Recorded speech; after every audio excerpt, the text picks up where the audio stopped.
നിനക്ക് ഭ്രാന്ത് പിടിച്ചോ?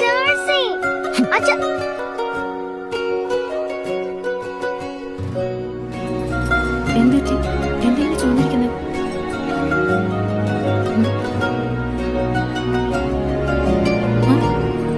ബോള് കൊണ്ടത് അമ്മേ രാവിലെ കളിച്ചപ്പോ.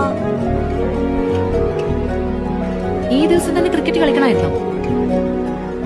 നോക്കി, നല്ലൊരു ദിവസമായിട്ട് മുഖമൊക്കെ ഒരുമാതിരി.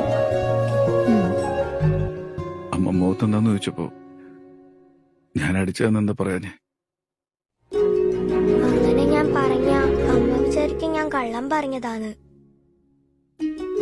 അച്ഛനെന്നെ അടിച്ചെന്ന് പറഞ്ഞ ആരും വിശ്വസിക്കാൻ പോകുന്നില്ല അച്ഛാ.